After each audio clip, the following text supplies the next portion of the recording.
motion since I became member of parliament, the second one to discuss impeachment of our deputy president. Mr. Speaker, I'm very disturbed the way our deputy president has been behaving, because the deputy president is principal assistant of the president. But always when the president goes out of the country, the guy recedes back to Murima, and then he starts asking Mr. President so many questions instead of running the country when the president is away.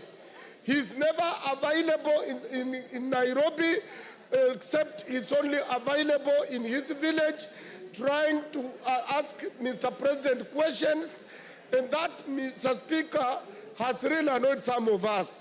Mr. Speaker, when there were floods, this deputy president, Mr. Speaker, was assigned by the president that he's supposed to take care of the disaster that was there at that time. The man never moved from his home yard to other areas. He was never in Nyando, he was never in Budanangi, he was nowhere, and all the food he directed to his backyard. Mr. Speaker, I want to be very brief. Yes, Mr. Speaker, this deputy president. Order, Wanjala, there's a point of order. Yes, Muya. Honorable Speaker, is the member in order to say the deputy president has never moved out of his backyard, while it is on record and on public domain that he has been in Kisumu, in Busia, in Mombasa, in all parts of the country? Mr. Speaker, the deputy president will only be seen in those places when he's accompanying the president. But he has never come on his own to see the destruction of floods. Mr. Speaker, these people of EACC did a service to this country. Because for you to be elected, you must go through EACC. Mr. Speaker, this deputy president was a DO. And Mr. Speaker, he was a DO, and as a DO, he was sacked on 30th July 1997 as a DO. And the reason why he was sacked, and I will table this later, that the ESCC did not do its work and it cleared him to be a member of parliament and to be a deputy president, yet he was not supposed to be because of his misconduct. Mr. Speaker, this letter is read as Mr. Geoffrey Rigathi Gichagua, District Officer 1, Laikipia, through Provincial Commissioner, summarily dismissal.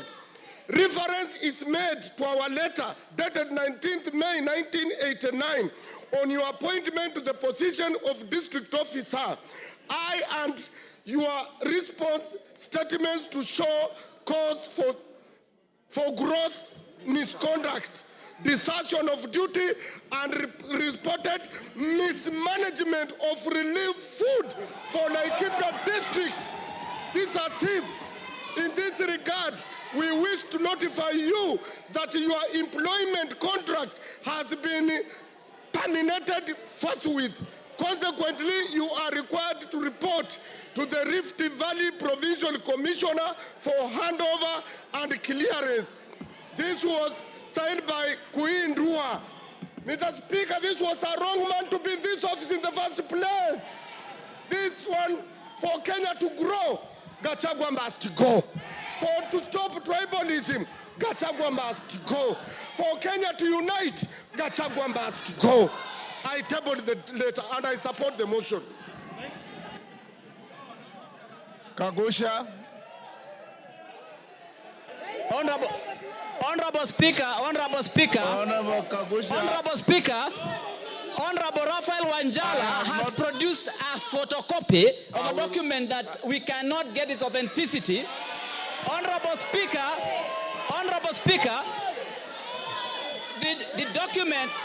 the document that Honorable Raphael Wanjala is referring to is not. Order, Honorable Kagusha. Order. Take your seat, Honorable Kagusha. Honorable Kagusha, first, from where you are sitting, you have not seen the document.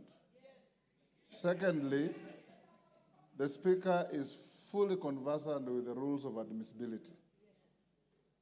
And I'll look at the document and I'll direct you on how to use it. I thought I had given you an opportunity to contribute. You are going at a tangent that is totally unnecessary. If you want to contribute, that is what I had given you. If you are not ready to contribute, I give somebody else. Thank you, Honorable Speaker. I want to stand, and I stand guided. Honorable Speaker, I want to stand to oppose the motion to impeach the Deputy President. Honorable Speaker, the reason why the new constitution brought about the issue of having a deputy president position, which is not an appointed position anymore, but a position that the president and the deputy would be conjoined together at the point of election, is so that the two of them can be able to work together.